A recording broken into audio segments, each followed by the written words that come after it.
할렐루야. 오늘도 말씀 가운데 나오신 성도 여러분들을 주님의 이름으로 환영하고 축복합니다. 오늘 함께 보실 말씀은 시편 83편 1절에서 18절까지의 말씀입니다. 시편 83편 1절에서 18절까지의 말씀을 저와 여러분들이 한 절씩 교독하여 읽도록 하겠습니다. 제가 먼저 읽겠습니다. 하나님이여 침묵하지 마소서. 하나님이여 잠잠하지 마시고 조용하지 마소서. 무릇 주의 원수들이 떠들며 주를 미워하는 자들이 머리를 들었나이다. 그들이 주의 백성을 치러하여 간계를 꾀하며 주께서 숨기신 자를 치려고 서로 의논하며 말하기를 가서 그들을 멸하여 다시 나라가 되지 못하게 하여 이스라엘의 이름으로 다시는 기억되지 못하게 하자 하나이다.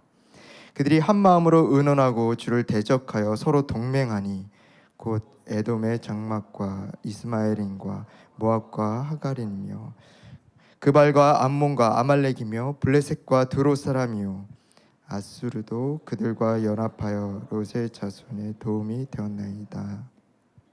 주는 미디안인에게 행하신 것 같이 기손 시내에서 시스라와 야빈에게 행하신 것 같이 그들에게도 행하소서. 그들은 엔돌에서 패망하여 땅에 거름이 되었나이다. 그들의 귀인들이 오렙과 셉 같게 하시며 그들의 모든 고관들은 세바와 살문나 같게 하소서. 그들이 말하기를 우리가 하나님의 목장을 우리의 소유로 취하자 하였나이다. 나의 하나님이여 그들이 굴러가는 건불 같게 하시며 바람에 날리는 지푸라기 같게 하소서. 살림을 사르는 불과 산에 붙는 불구기같이 주의 광풍으로 그들을 쫓으시며 주의 폭풍으로 그들을 두렵게 하소서. 여호와여 그들의 얼굴에 수치가 가득하게 하사 그들이 주의 이름을 찾게 하소서. 그들로 수치를 당하며 영원히 놀라게 하시며 낭패와 멸망을 당하게 하사 여호와라 이름하신 주만 온 세계의 지존자로 알게 하소서. 아멘. 함께 같이 기도하겠습니다. 사랑의 주님, 오늘도 우리가 주의 말씀으로 힘을 얻고 위로함을 얻고 소망을 되찾기를 원합니다. 성령님, 이 시간 우리 가운데 임재하여 주셔서 하나님 역사하여 주시고 말씀하시는 그 하나님을 마음 가운데 깊이 깨달아 알 수 있는 은혜의 시간 되게 하여 주시옵소서. 감사드리며 예수님의 이름으로 기도드립니다. 아멘. 우리가 잘 아는 이스라엘의 왕, 초대 왕 사울이라는 사람이 있죠. 이 사울이라는 왕이 어느 날 이 블레셋과의 전투를 위해서 군사 3,000명을 모으고 출정을 하게 됩니다. 그런데 실제 마주한 블레셋 군사는 상상 그 이상이었어요. 이스라엘 군대는 3,000명이었는데 그 블레셋의 군사는 전차만 3만 대였습니다. 그리고 말을 탄 병사만 6,000명이었죠. 그래서 이내 병사들은 하나둘씩 겁을 먹고 진영을 이탈하기 시작을 했습니다. 탈영을 하기 시작한 것이에요. 예상치 못한 적군의 수와 이 겁에 질려 돌아가는 자신의 군사들을 보면서 이 사울 자신에게도 동일하게 두려움이 엄습해 왔을 것입니다. 그러나 이 사울은 물러서지 않았습니다. 이 두려운 마음을 움켜잡고 하나님의 때를 기다린 것이에요. 하루, 이틀, 무려 7일이라는 동안 이 사무엘이 오기만을 기다리고 있었습니다. 그가 와서 속히 제사를 드려주기를 기다리고 있었던 것이죠. 왜냐하면 사울의 마음 가운데 하나님께서 이 전쟁에 함께 하시면 승리할 수 있을 거라는 확신이 있었기 때문이었을 것입니다. 그런데 시간이 갈수록 기다리던 사무엘은 오지 않고 그의 마음의 초조함은 날이 갈수록 더해 갔습니다. 이 진퇴양난에 빠진 사울은 죽음 앞에서 그를 도울 수 있는 것, 자신들을 도울 수 있는 것은 아무것도 없다라는 것을 날이 갈수록 더 깊이 느껴가고 있었던 것이죠. 그렇게 두려움과 초조함을 견디지 못한 그가 내린 결정은 무엇이었는가?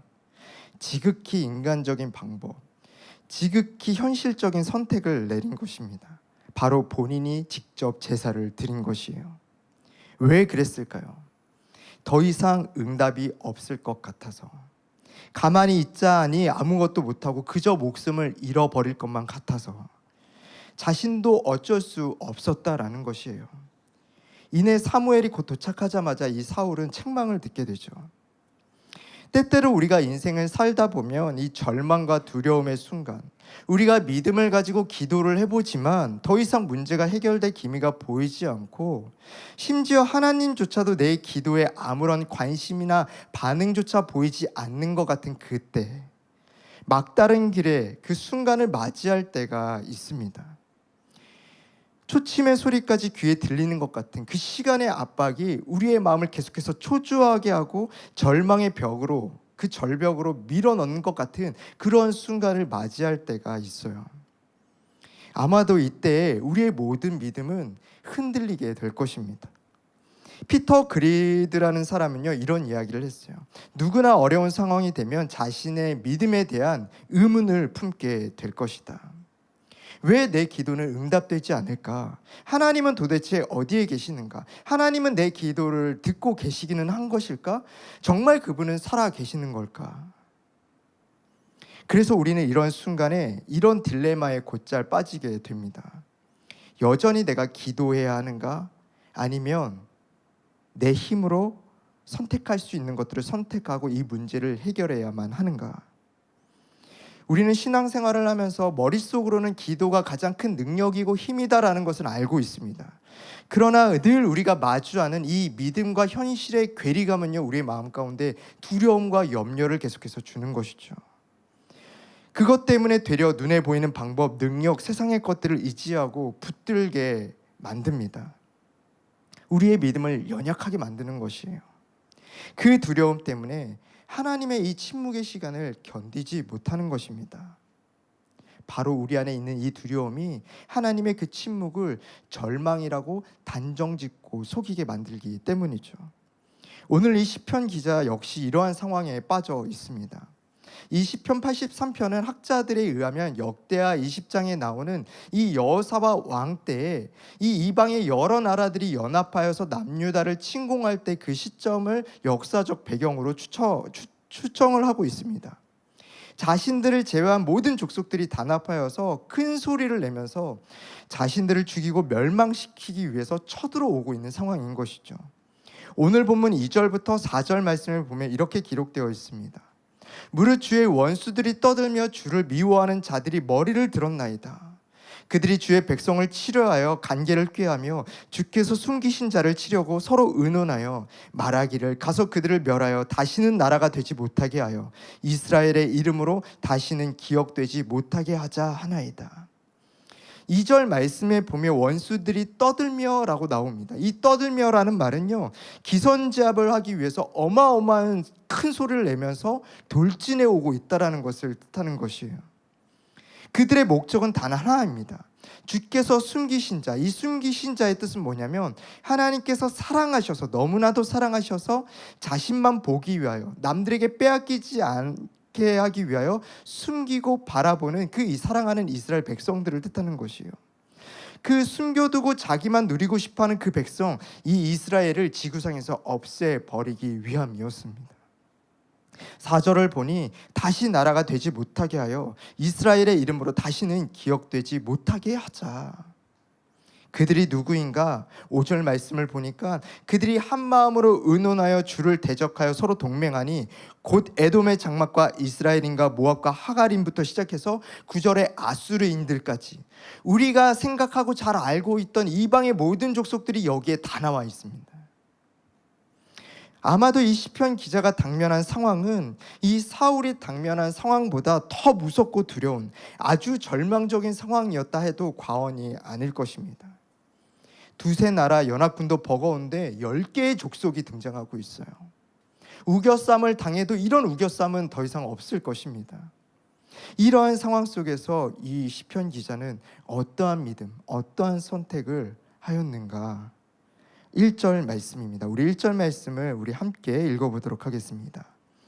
시작. 오늘 본문 1절 말씀입니다. 시작. 하나님이여 침묵하지 마소서. 하나님이여 잠잠하지 마시고 조용하지 마소서. 그는 믿음과 현실의 괴리감, 그리고 거기서 오는 두려움 속에서 하나님을 향한 신뢰, 하나님을 향한 믿음을 잃지 않았던 것이에요. 그리고 끝까지 하나님께 호소하고 기도로 매달리는 모습을 보여주고 있습니다. 하나님이여 침묵하지 마소서. 하나님이여 잠잠하지 마소서. 하나님이여 조용하지 마소서. 왜 이 시편 기자가 이렇게까지 하나님께 매달리는 것일까요?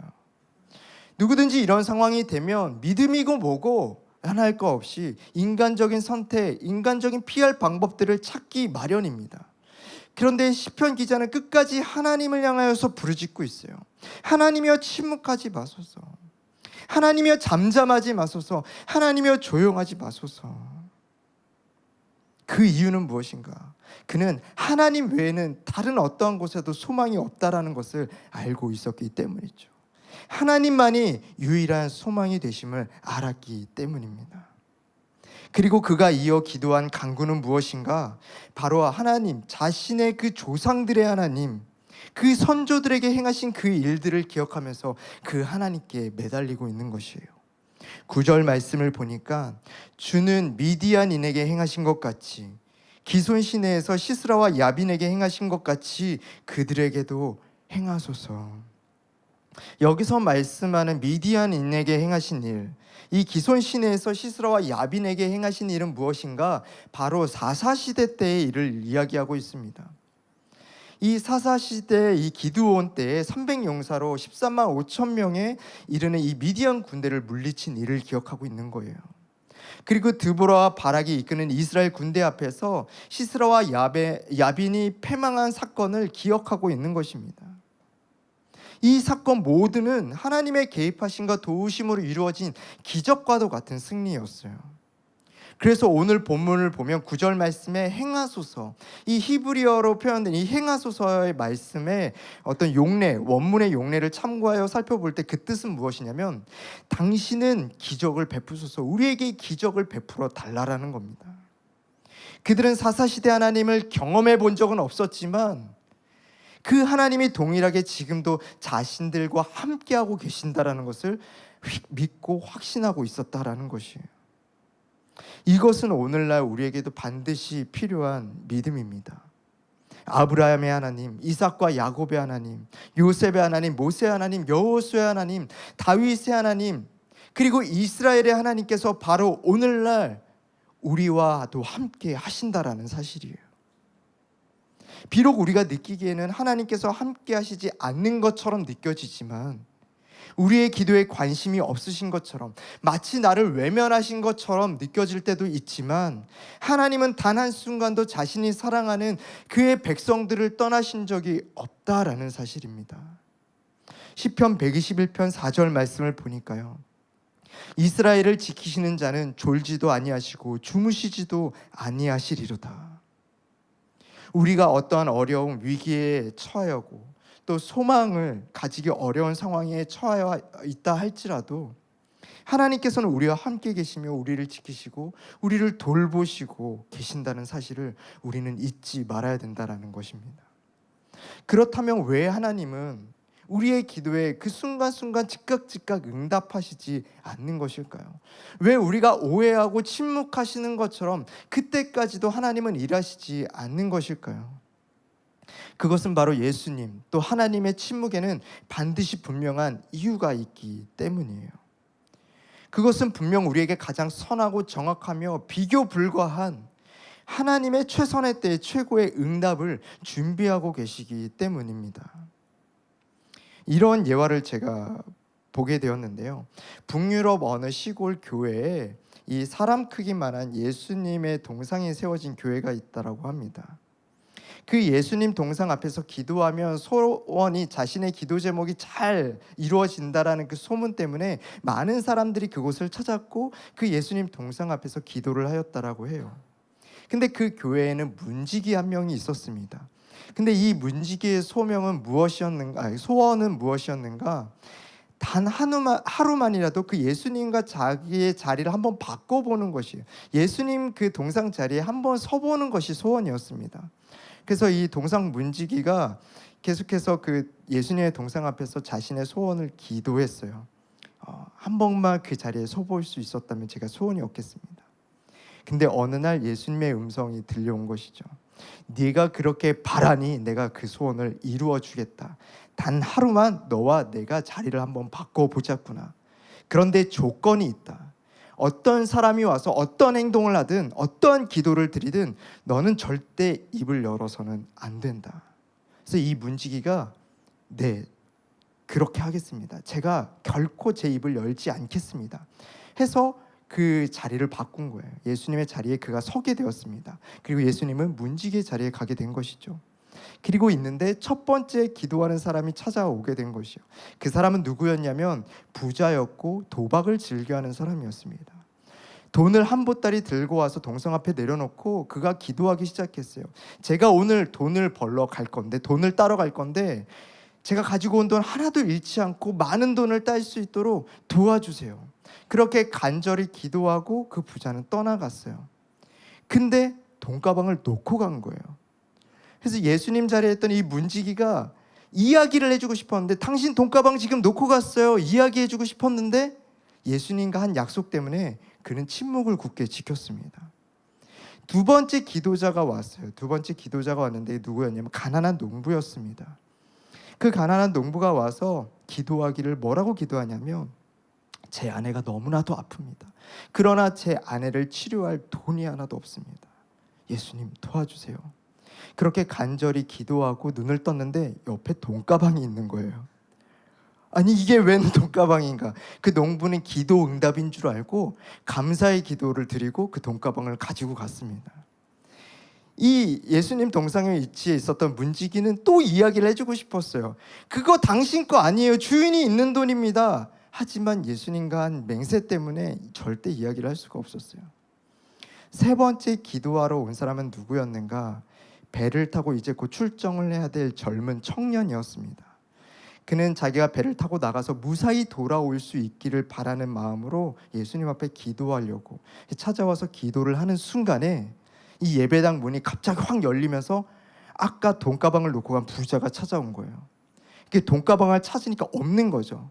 그래서 그 앞에 청년을 붙들고 돈가방을 내놓으라고 막 시비를 걸기 시작합니다.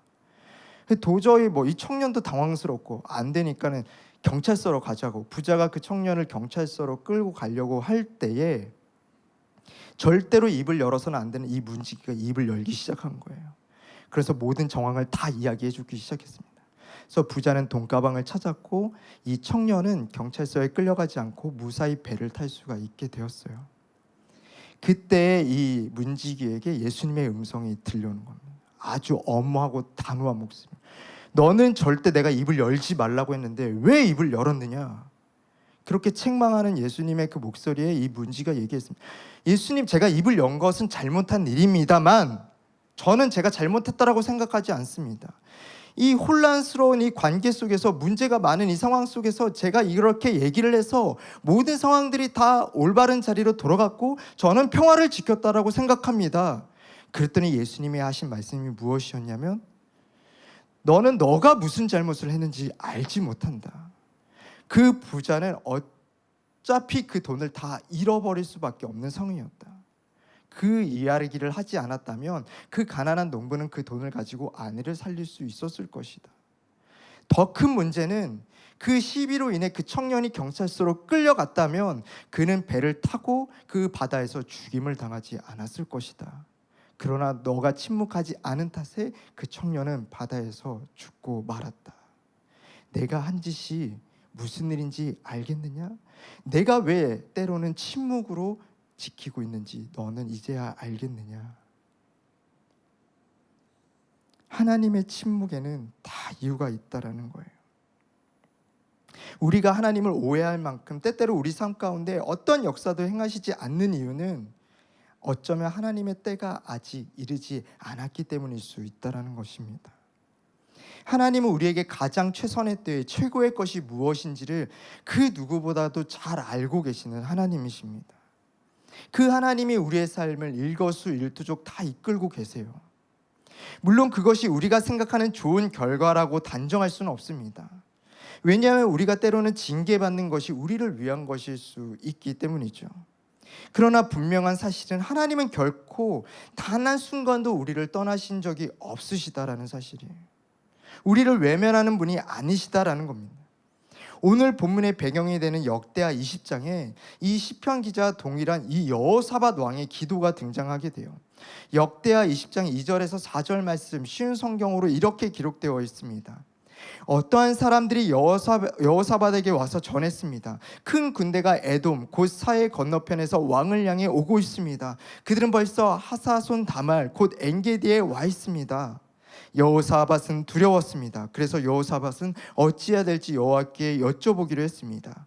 그는 유다 백성에게 하나님께 특별히 기도드리는 기간에는 아무도 음식을 먹지 말라고 명령했습니다. 유다 백성이 유다의 모든 마을에 모여 여호와께 도와달라는 기도를 드렸습니다. 이 유다 백성과 이 여호사밧 왕이 하나님 앞에 기도를 드리기 시작한 것이에요. 여러 연합군들이 자신들을 죽이려고 쳐들어올 때 그들의 마음 가운데 두려움이 엄습해왔고 그들은 그 순간 하나님 앞에 엎드리기 시작한 것이죠. 그리고 뭐라고 기도했는가? 우리 조상의 하나님, 하나님은 하늘의 하나님이십니다. 세상의 모든 민족과 나라들을 다스리시는 분이십니다. 모든 권세와 능력이 하나님께 있습니다. 우리 민족은 하나님으로부터 구원함을 얻었고 하나님이 주신 땅에서 우리가 잘 살고 있었습니다. 우리가 성전을 만들고 하나님께 기도하고 있었습니다. 때로는 우리에게 전쟁이 찾아올 때, 역병이 찾아올 때, 어려움이 당할 때 하나님께서 우리를 구원해 주실 것이다라는 믿음으로 우리는 늘 기도해 왔습니다. 그러나 지금 저 이방 나라들이 우리를 죽이려고 쳐들어오고 있습니다. 우리가 할 수 있는 것은 아무것도 없습니다. 하나님 제발 도와주십시오. 이 여호사밧 왕의 기도에 하나님께서 어떻게 응답하시는가? 역대하 20장 15절에서 17절 말씀입니다. 우리 함께 읽겠습니다. 시작. 야하시엘이 말했습니다. 여호사밧 왕이여 내 말을 들어보십시오. 유다와 예루살렘에 사는 모든 백성이여 내 말을 들어보십시오. 여호와께서 여러분에게 이렇게 말씀하셨습니다. 이 군대가 아무리 크다 해도 겁내거나 두려워하지 마라. 이 전쟁은 너희의 전쟁이 아니라 하나님의 전쟁이다. 내일 내려가서 저 백성들과 싸워라. 그들은 시스 고개로 올라올 것이다. 너희는 여루엘 광야로 이어지는 골짜기 끝에서 그들을 만날 것이다. 너희는 이 전쟁에서 싸울 필요가 없다. 그저 너희의 장소에서 굳게 서 있기만 하여라. 그러면 여호와께서 너희를 구하시는 것을 보게 될 것이다. 유다와 예루살렘아 두려워하지 마라. 용기를 잃지 마라. 여호와께서 너희와 함께 계시다. 그러니 내일 저 백성들에게로 나아가거라. 아멘. 결국 이 대적들은 서로를 쳐 죽임으로 이 이스라엘 백성, 유다 백성들은 말도 안 되는 기적과도 같은 승리를 거두게 됩니다.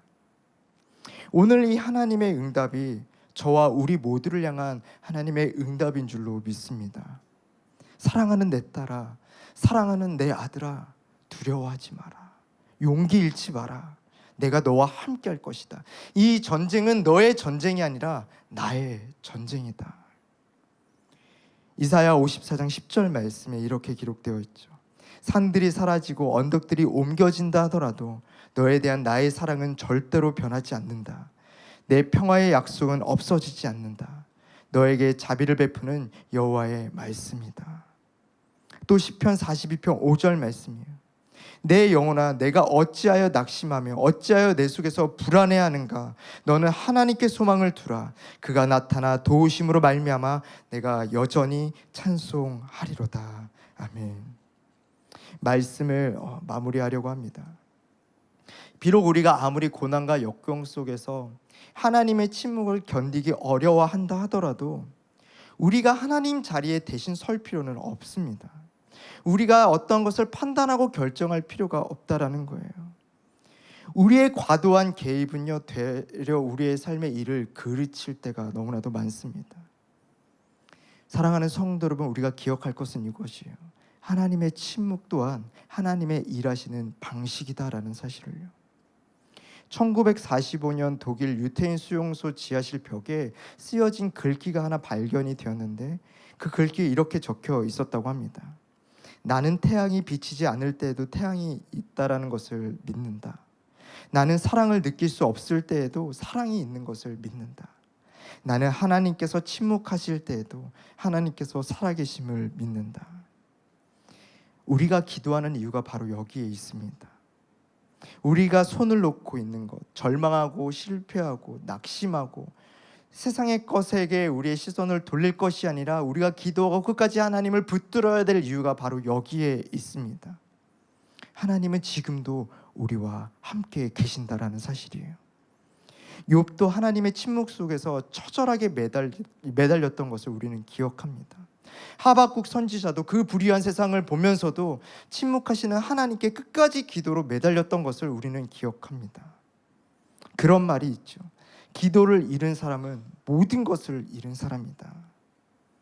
누가복음 18장 7절에서 8절 말씀에 보면 이 불의한 재판장과 과부의 비유를 들면서 예수님께서 하신 말씀이 있어요. 하물며 하나님께서 그 밤낮 부르짖는 택한 자들의 원한을 풀어주지 아니하시겠느냐? 그들에게 오래 참으시겠느냐? 내가 너희에게 이르노니 속히 그 원한을 풀어주시리라. 그러나 인자가 올 때 세상에서 믿음을 보겠느냐 하시니라. 사랑하는 성도 여러분, 이 믿음을 우리가 보여드렸으면 좋겠습니다. 우리가 망하는 한이 있더라도, 실패하는 한이 있더라도 우리가 기도하다가 실패하고 기도하다가 망했으면 좋겠어요. 우리의 생명이 다하더라도 기도하다가 생명이 다했으면 좋겠습니다. 이 시편 기자의 하나님, 이스라엘 하나님께서 오늘도 우리와 함께 계십니다. 우리 자녀들과 함께 계십니다.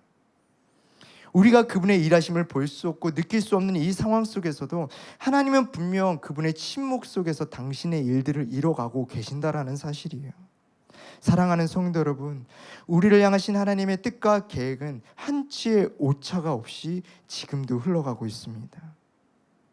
지금 당장에는 그분이 하시는 일들을 우리가 보고 들을 수 없지만 우리가 지나고 뒤돌아보면 세심하게 하나님의 섭리 가운데 간섭하시고 역사하셨다라는 것을 알게 될 날이 찾아오게 될 것입니다. 우리의 삶은 여전히 어렵기만 하고 세상은 여전히 부조리하고 의인이 고난을 당하고 악한 자들이 잘 되고 번영하는 것을 계속해서 보고 있지만 하나님은 여전히 침묵 속에서 우리 가운데 일하고 계십니다. 바라고 원하옵기는 이 하나님을 믿는 믿음을 끝까지 놓치지 않고 기도로 하나님께 매달릴 수 있는, 그 하나님을 끝까지 신뢰하며 동행할 수 있는 저와 허브의 모든 성도님들 될 수 있기를 주님의 이름으로 축복합니다.